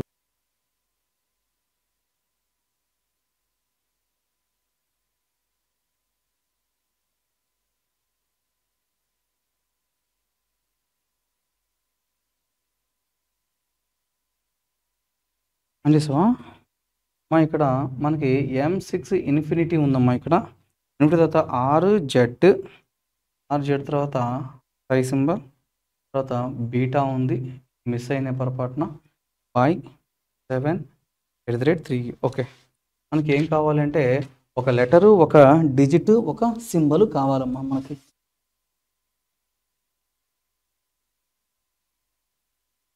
మనకి ఒక లెటరు డిజిట్ సింబల్ కావాలి. సో లెటర్ డిజిట్ సింబల్ పనికొచ్చిద్దా? ఎస్. సో లెటర్ డిజిట్ లేదు. లెటర్ డిజిట్ సింబల్ ఇదిగో పనికొస్తుందా? లెటర్ డిజిట్ ఇంకేమైనా ఉన్నాయా? లేవు. ఎన్ని ఉన్నాయి అలాంటివి? మన దగ్గర డిజిట్స్ 1, 2, 3 ఉన్నాయి. కాబట్టి ఆన్సర్ ఏంటమ్మా 3 అనేది మనకి ఎక్కడ ఉంది? First option. Answer is first option A for the problem number 143. 3లో మాట్లాడుకుందాం. సో మనకి కొన్ని సింబల్స్ మిస్ అయ్యామా. ఇది బీటా బి కాదు అది బీటా. తర్వాత క్రింది అక్షరము సంఖ్య చిహ్నము శ్రేణిని చూడండి మరి క్రింది ప్రశ్నలకు సమాధానాలు ఇవ్వండి. సో ఎడమ నుంచి కుడికి మనకి ఇలాగా కొన్ని గుర్తులు సంఖ్యలు చిహ్నాలు తర్వాత అక్షరాలు ఇవ్వడం జరిగిందమ్మా. ఇచ్చిన శ్రేణిలో తక్షణము ముందు అక్షరము కలిగి మరియు తక్షణము తర్వాత చిహ్నము కలిగి ఉన్న సంఖ్యలు ఎన్ని కలవు అంటే వాడికి ఏం కావాలంటే కొన్ని సంఖ్యలు కావాలి. ఎలాంటివి? తక్షణము ముందు వైపు అక్షరమును కలిగి ఉండాలి. అంటే దానికి ఎడమవైపు అక్షరం కలిగి ఉండి తరువాత వెంటనే చిహ్నమును కలిగి ఉండాలి. అంటే అక్షరము సంఖ్య చిహ్నము కావాలి అంటాడమ్మా. అక్షరము సంఖ్య లేదు. అక్షరము సంఖ్య లేదు. అక్షరము సంఖ్య లేదు. అక్షరము సంఖ్య చిహ్నము సరిపోతుందమ్మా. 2 అనేది ఒక సంఖ్య ముందు అక్షరము కలిగి ఉన్నది తర్వాత చిహ్నము పర్సంటేజ్ కలిగి ఉంది. అక్షరము సంఖ్య చిహ్నము. సో 6 అనేది సంఖ్య ముందు అక్షరము, తర్వాత ఇన్ఫినిటీ చిహ్నము, తర్వాత అక్షరము, సంఖ్య లేదు. అక్షరము, సంఖ్య లేదు. అక్షరము, సంఖ్య యెస్. 7 అనేది ఒక సంఖ్య. ముందు అక్షరమును కలిగి ఉన్నది. తర్వాత చిహ్నమును కలిగి ఉన్నది. ఎన్నున్నాయంటే మన దగ్గర మొత్తం 3 ఉన్నాయి. కాబట్టి ఆన్సర్ ఏంటమ్మా? First option A for the problem number 143. తర్వాత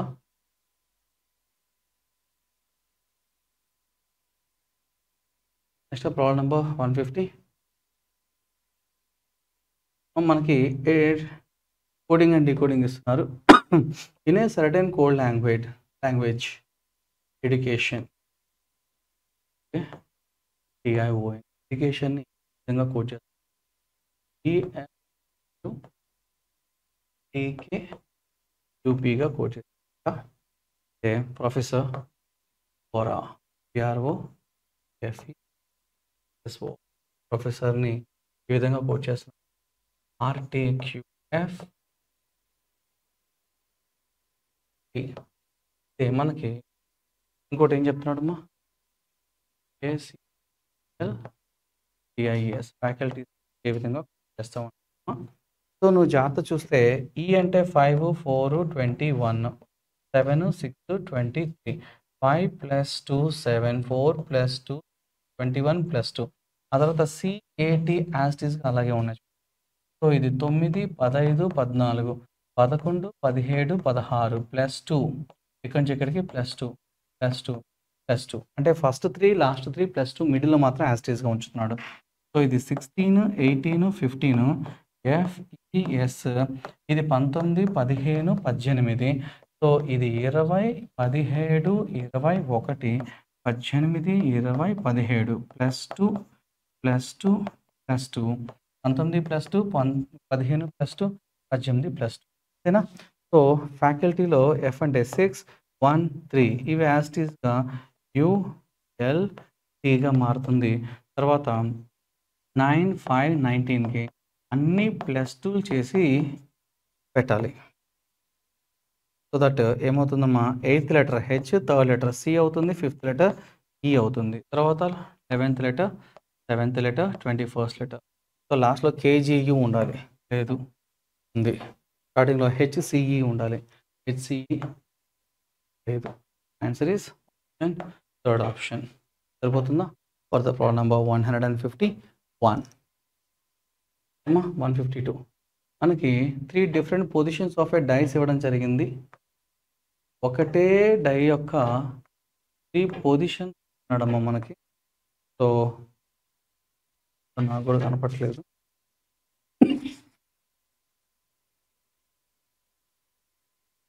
ఇక్కడ ఇది 4 2 4 2 ఇలా ఇచ్చాడమ్మా. అయితే నేను అడుగుతున్న క్వశ్చన్ అంటే so find the number on the face opposite the face showing 2 2కి ఎదురుగా ఏముంటుందని అడిగాడమ్మా. సో ఈ రెండిట్లో సేమ్ ఉన్నాయి కదా, ఈ రెండు తీసుకుని రెండులో కామన్గా ఏముంది? 2 ఉందా? సో 2 కింద 2 రాసుకో. ఇన్ క్లాక్ వైజ్ డైరెక్షన్ 2 తర్వాత ఏమొస్తుంది? 5 4 ఇక్కడ ఏమొస్తుంది? 3 6 సో 4కి ఎదురుగా 6 5కి ఎదురుగా 3 మిగిలిపోయినాడు 1 2కి ఎదురుగా ఎవడుంటాడంటే 1 అనేది మనకి ఎక్కడుందమ్మా? ఆప్షన్ 4లో ఉంది. For the problem number 150. తర్వాత మనకి 153 ఎనాలజీ ఇస్తున్నారమ్మా, పోలిక పరీక్ష. సో ఇక్కడ 6 12 నుంచి 14 రావాలి అమ్మా. 6 12 కాదు 22 6 22 కలిసి 28 వస్తుంది. 14 రావాలంటే బై 2 వేసి 14 వస్తుంది. అలాగే 8 + 30 ఇట్ ఈస్ 38. 38లో హాఫ్ ఆఫ్ ద అమౌంటేగా 19. సో ఫస్ట్ ఆప్షన్ ఏ తీసుకుంటే 12 + 46 ఎంతరా అంటే 58. దానికి బై 2 వేస్తే 2 2s 2 9s 29 రావాలి. కానీ అక్కడ 27 వర్కౌట్ అవ్వదు. బి ఆప్షన్ తీసుకుంటే 4 + 18 ఇట్ ఈస్ 22. దాంట్లో సగం ఎంతరా అంటే 11. సరిపోతుందా? Yes, answer is second option. C తీసుకుంటే 7 + 26 దట్ ఈస్ ఈక్వల్ టు 33. దాంట్లో సగం చేస్తే 17 రాదుగా. సో అది కాదు మన ఆన్సర్గా. ఆల్రెడీ ఆన్సర్ వచ్చింది, ఊరికే సరదాగా తీసుకుంటాం. 9 + 34 so that is equal to 43ని సగం చేస్తే 22 రాదుగా. సో దట్ ఆన్సర్ ఏంటమ్మా second option for the problem number 153.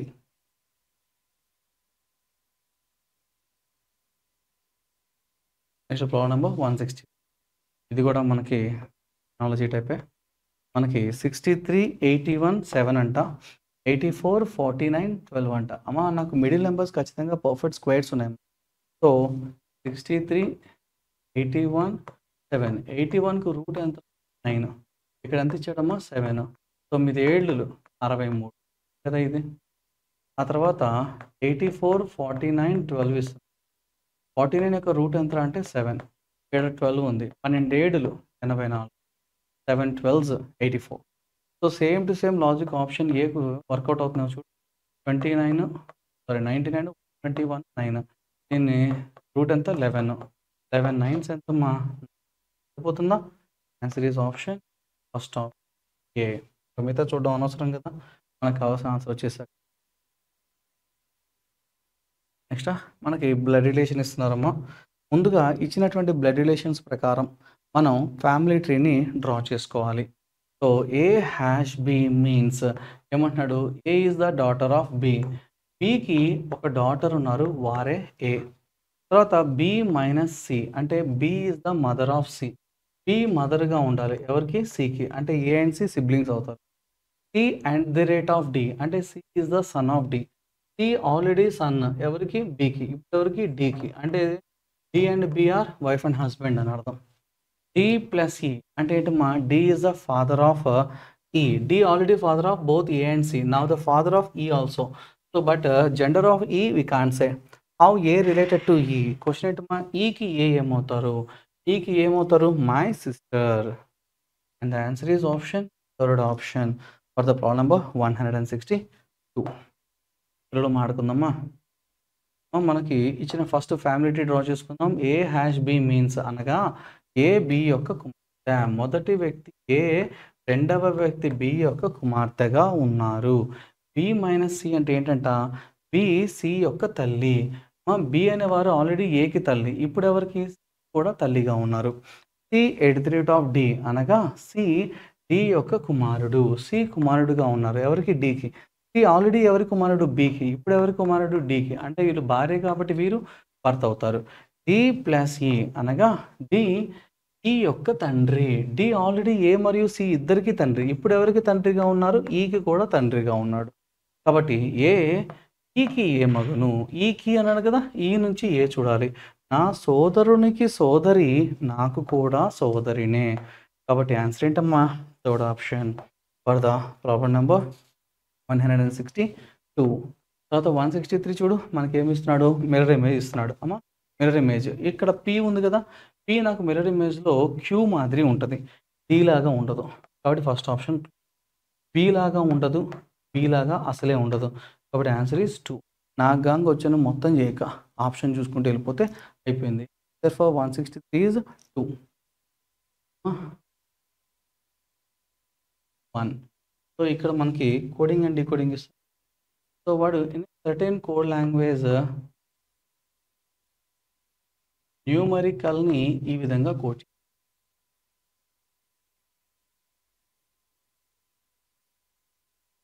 చేశాడు. ఆ తర్వాత ఏ క్యాటార్డ్ దాన్ని మనోడు ఎట్లా రాశాడు? ఈగా కోడ్ చేశాడు. అయితే అడుగుతున్న క్వశ్చన్ ఎక్స్ప్లోజన్ ఏఎక్స్ ఓఎన్ అంటే ఏంటని అడిగాడు. ఇప్పుడు గమనిస్తే న్యూమరికల్లో ఉన్న ప్రతి లెటర్ కింద కూడా ఉంది, జాగ్రత్త చూడు. ఐసిఏఎల్ ఐసిఏ మిడిల్ లెటర్ ఆర్ అలాగే ఉంది.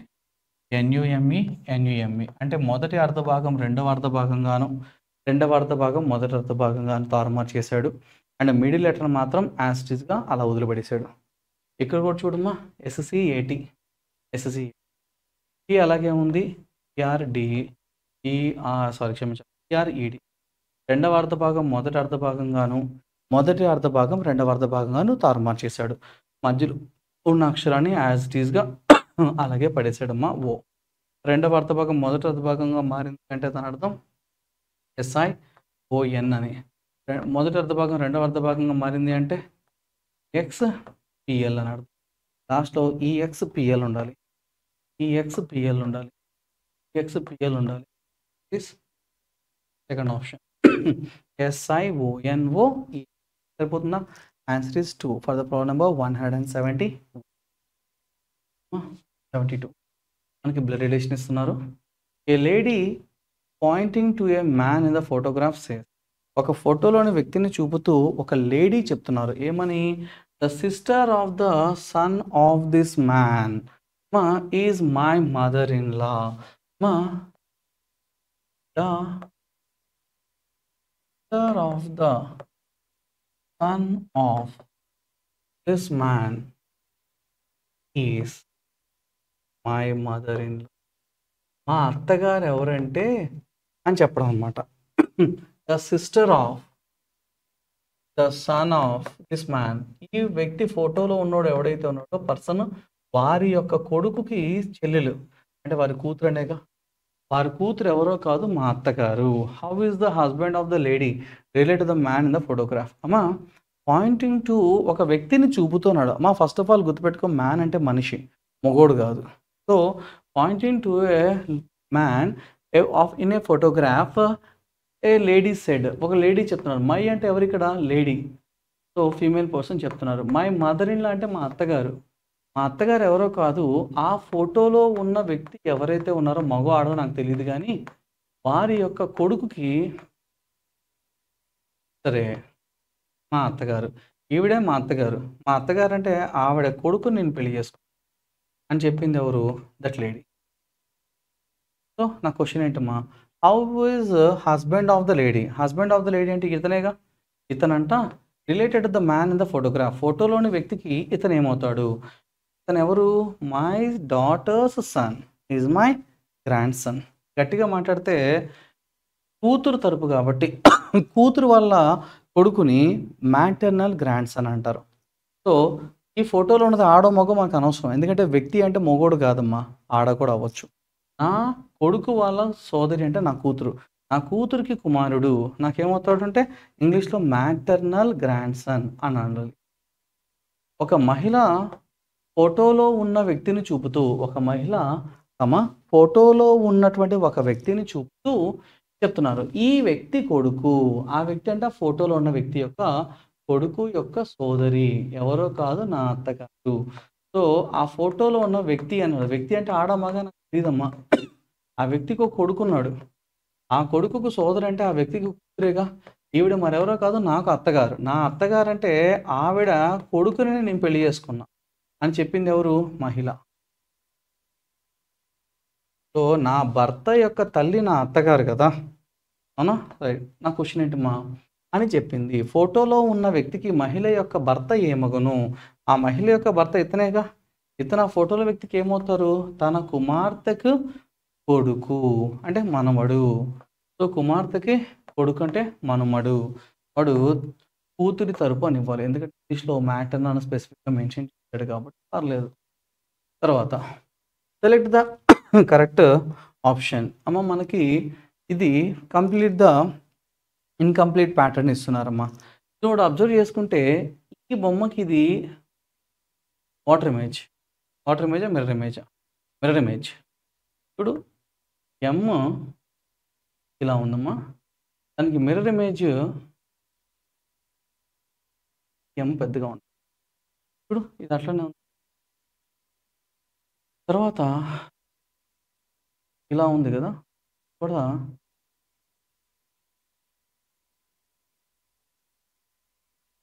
వాటర్ ఇమేజ్ 2 కలిసినట్టు. 2 కలిసున్నాయి. ఎందుకంటే ఎమ్ లేదిక్కడ. అదే కాదిది.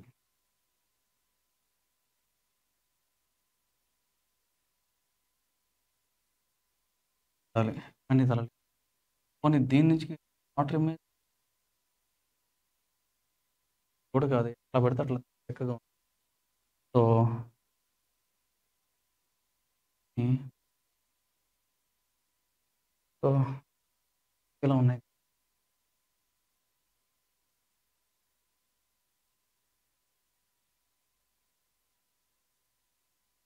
ఈస్ట్ వైపు ఉంది, సౌత్ వైపుకి వచ్చింది, వైపు ఉండాలి. నిలువుగా వెస్ట్ వైపు ఇక్కడ లేదు, ఇక్కడ కూడా ఇక్కడ ఉంది. సో ఒకసారి తర్వాత ఇది చూడమ్మా, ఇది వెస్ట్ వైపు ఉంది, సౌత్ వైపు ఈస్ట్ వైపు ఉండాలి. ఈస్ట్ వైపు first option only right answer. మిగతా వేవి అట్లా.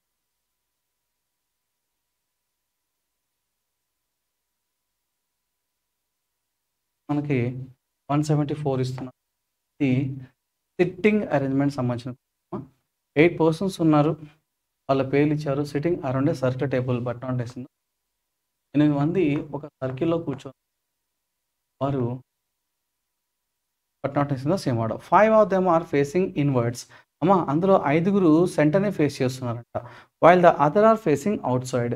కొంతమంది ఏమో మిగతా ముగ్గురు ఎవరైతే ఉన్నారో వాళ్ళు బయట చూస్తున్నారు. M is third the right of K. కానీ ఇక్కడ K not toward the center away from center నాకు తెలియదమ్మా. ఎమ్ third to the right of K. కేకి రైట్ సైడ్ థర్డ్ పొజిషన్లో ఎమ్ ఉండాలి, కానీ north south that means toward the center away center నాకు తెలియదమ్మా. K. N sits third left of M. ఎమ్కి left side third పొజిషన్లో ఉండాలి. ఎన్ తెలీదు, ఎవరు సిట్టింగ్ పొజిషన్ మనకు తెలియదమ్మా. 3 persons sit between N and J. అమ్మ గుర్తుపెట్టుకో, 8 మంది ఉన్నప్పుడు 2 వ్యక్తుల మధ్యలో 3 ఉన్నారు అంటే they both are opposite persons అని. ఎవరెవరు? ఎన్ అండ్ జే అనే వాళ్ళు ఆపోజిట్, కానీ ఎవరు టువర్డ్స్ ఎవరు అవే నాకు తెలియదమ్మా. O is third the right of N. ఎన్కి రైట్ సైడ్ థర్డ్ పొజిషన్లో ఓ ఉండాలి. ఓ అనే పదం ఎప్పుడు దాని ముందున్న ఎన్ గురించి. N is not facing the center. అమ్మ ఎన్ సెంటర్ కాదు అంటే అవే ఫ్రమ్ ద సెంటర్, బయటకు చూడాలి అని అర్థం. ఎన్కి థర్డ్ రైట్లో ఓ ఉండాలని చెప్పాడు. ఎన్కి ఫస్ట్ సెకండ్ థర్డ్ రైట్లో ఇక్కడ ఓ వస్తారు. అమ్మా ఎమ్కి థర్డ్ లెఫ్ట్లో ఎన్ అంటే ఎన్ నుంచి థర్డ్ పొజిషన్లో ఎమ్ అనాలి. ఎన్ నుంచి 1 2 3 కుదరదు. 1 2 3 ఇక్కడ కుదురుతుంది ఎమ్. ఎమ్కి లెఫ్ట్ సైడ్లో ఎన్ ఉండాలి. సపోజ్ ఎమ్ 2 వర్డ్స్లో ఉంటేనే ఫస్ట్ సెకండ్ థర్డ్ లెఫ్ట్లో వర్కౌట్ అవుతుంది. ఇక్కడ చూడు, కేకి థర్డ్ రైట్లో ఎమ్ అంటే ఎమ్ నుంచి థర్డ్ పొజిషన్లో కే. ఎమ్కి 1 2 3 థర్డ్ పొజిషన్ కుదరదు. 1 2 థర్డ్ పొజిషన్లో ఖచ్చితంగా కే ఇక్కడే ఉండాలి. అది కూడా కేకి రైట్ సైడ్లో ఎమ్ ఉండాలి. అంటే K faces away from the center, then only first second third రైట్లో M. Next is not facing. తర్వాత L sets third right of I. అమ్మా ఐకి రైట్ సైడ్ థర్డ్ పొజిషన్లో ఎల్ ఉండాలి. హూ అనే పదం ఐ గురించి. Is not facing the center. I సెంటర్ని ఫేస్ చేయకూడదు, అవే ఫ్రమ్ ద సెంటర్లో ఉండాలి. సో ఐ సపోజ్ ఇటు పెట్టాను అనుకోమా, వాడికి థర్డ్ రైట్లో ఎల్ అంటే 1 2 3 వర్కౌట్ అయింది. సపోజ్ ఇక్కడ ఐ పెట్టాను అనుకో, 1 2 3 థర్డ్ రైట్ కుదరదు. ఇక్కడ ఐ పెట్టానంటే 1 2 థర్డ్ రైట్ కుదరదు. అంటే ఖచ్చితంగా ఈ పొజిషన్లో ఐ ఉండాల్సిందే, ఫస్ట్ సెకండ్ థర్డ్ రైట్లో ఎల్ ఉండాల్సిందే. అవునా? Right.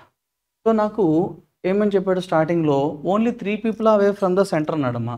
So 5 of them are facing inwards అంటే remaining 3 away from the center. Away from center N A I, ముగ్గురు అవే ఫ్రమ్ ద సెంటర్ కాబట్టి ఇక రిమైనింగ్ పీపుల్ మొత్తం కూడా టువర్డ్ ద సెంటరే ఉండాలి అని అర్థం.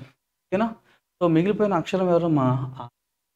ఏ A L M N O P. P కదా, ఇదిగో ఇక్కడ పి వచ్చేస్తుంది.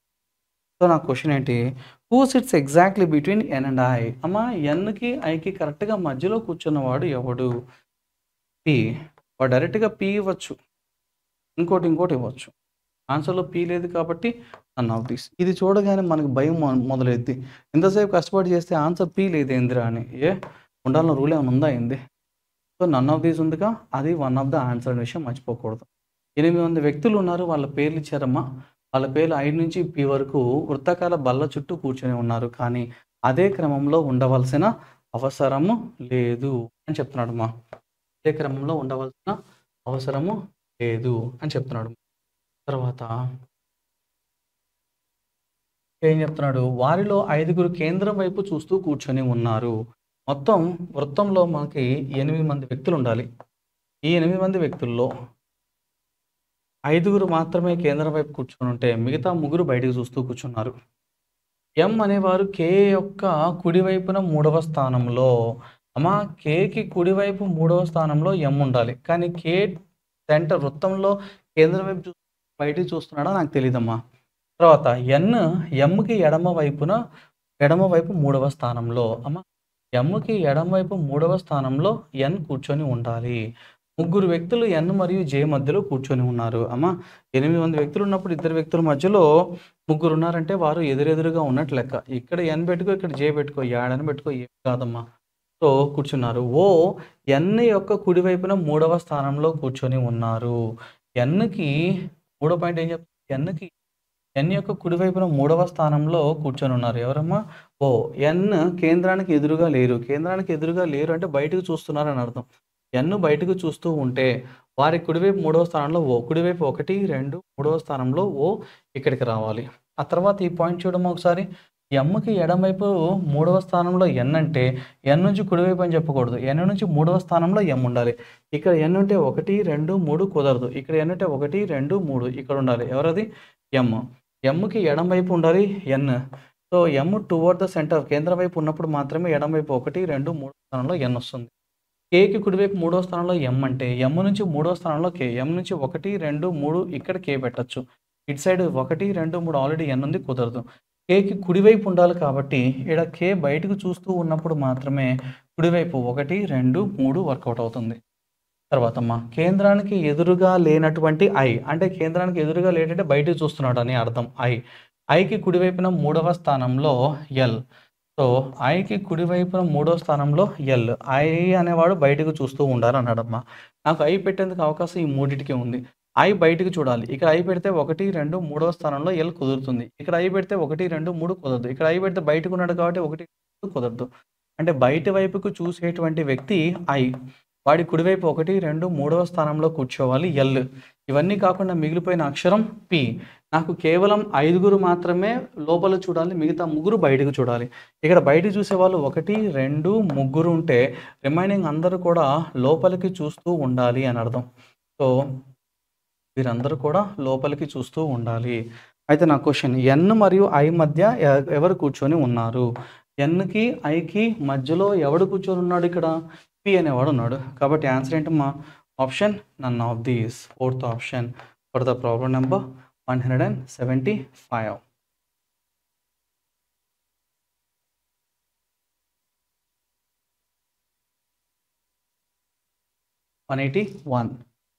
181 భిన్నమైన దాన్ని గుర్తించండి అంటున్నాడమ్మా. ఇప్పుడు అబ్జర్వ్ చేస్తే ఈ లాలీపాప్స్లా ఉన్నాయి. సో ఇక్కడ దీనికి ఈ అడ్డగీత ఎక్స్ట్రా ఉన్నాయి, మిగతా చోట్ల ఎక్కడా లేవు.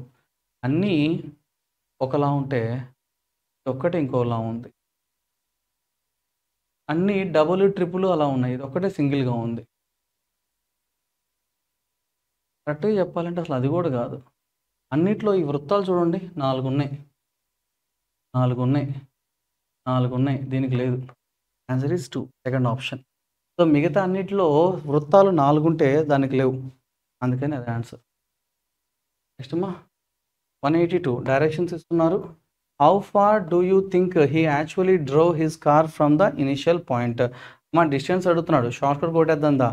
Madhav drove his car for 80 kilometres due north. అంటే మొదటిసారి కార్ తీసుకొని అన్నయ్య నార్త్కి వెళ్ళాడు 80 kilometres. Then he turns to left, నార్త్కి లెఫ్ట్ అంటే west, and drove for 100 kilometres. ఎంత వచ్చాడు? 100. And again he turns to left, వెస్ట్కి లెఫ్ట్ అంటే south, and డ్రో at another 80 kilometres. Again he turns to left, సౌత్కి లెఫ్ట్ అంటే east, and his car 120 kilometres వెళ్ళిందంట. How far డిస్టెన్సేగా అడిగాడు నాకు. నార్త్ సౌత్ రెండు వ్యతిరేకాలు కదా, సో ఆపోజిట్ కాబట్టి క్యాన్సిల్ చేసుకోవచ్చు. 80 - 80 0, అండ్ ఈస్ట్ వెస్ట్ ఆపోజిట్ కదా, సబ్ట్రాక్ట్ చేసుకో. 120 - 100 ఎంత మా? 20. అంటే వాడికి డిస్టెన్స్ ఎంత అంటే 20 కిలోమీటర్స్. ఇక్కడ how far do you actually drove his car from the initial point. So answer యాక్చువల్గా ఎంత దూరం వెళ్ళిందంటే షార్టెస్ట్ డిస్టెన్స్ వాళ్ళు తప్ప క్వశ్చన్ అట్లా అడగకూడదు. దూరం వెళ్ళాడంటే 20 వెళ్ళాడని చెప్పాలి. సో యాక్చువల్గా టోటల్ డిస్టెన్స్ అంటే హౌ ఫార్ డిడ్ యూ అది అడగాల్సింది, షార్టెస్ట్ డిస్టెన్స్ ఎంత అని అడగాలి స్పెసిఫిక్గా. నెక్స్ట్ కార్ ఎంత దూరం నడిపాడు అంటే 80 + 100 180 160 260 280, 380 రావాలి. ఇవేవి కావని వస్తది. Original question. అసలు స్థానం నుంచి అతను తన కారులో ఎంత దూరం నడిపాడు? వాడు అడుగుతున్నాడు ఎంత దూరంలో ఉన్నాడు అంటే ఇంకా షార్టెస్ట్ డిస్టెన్స్ తీసుకోవడమే గానీ యాక్చువల్‌గా అట్లా కరెక్ట్ క్లారిటీగా ఇవ్వాలి క్వెషన్. మాధవ్ తన కారులో ఉత్తరం అలాంటప్పుడు ఇవేవి కాదనేది ఉండకూడదు. కన్‌ఫ్యూజ్ చేయకూడదు. మాధవ్ తన కారును ఉత్తరం వైపు 80 కిలోమీటర్లు నడిపాడు. వాడి ఉద్దేశం షార్టెస్ట్ డిస్టెన్స్ ఉత్తరానికి 80 ఎళ్ళాడు. ఆ తర్వాత ఎడమ వైపు. ఉత్తరానికి ఎడమ వైపు అంటే పడమర దిశ. తిరిగి 100 కిలోమీటర్లు వెళ్ళాడు. మరలా ఎడమ వైపు తిరిగి. పడమరకు ఎడమ వైపు అంటే దక్షిణం 80 కిలోమీటర్లు. మరలా ఎడమ వైపు. దక్షిణానికి ఎడమ వైపు అంటే తూర్పు దిశ. కారును 120 కిలోమీటర్లు నడిపాడు. అసలు స్థానం నుండి అతను తన కారును ఎంత దూరంలో నడిపాడు అంటే అతి తక్కువ కనిష్ట దూరము ఎంత అని చెప్పాలి. సరే పర్లేదు కానీ షార్టెస్ట్ డిస్టెన్స్. ఉత్తర దక్షిణాలు వ్యతిరేక దిశలు. 80లోంచి 80 తీసేస్తే 0. తూర్పు పడమలు వ్యతిరేక దిశలు. 120లోంచి 100 తీసేస్తే 20 మిగులుతుంది. తూర్పుకి ఎంత? 20. కాబట్టి answer is first option A for the problem number 182. Okay, friends, that's about today. If you like this video, please press like button and do subscribe with the IAC. Suresh signing off. Thank you.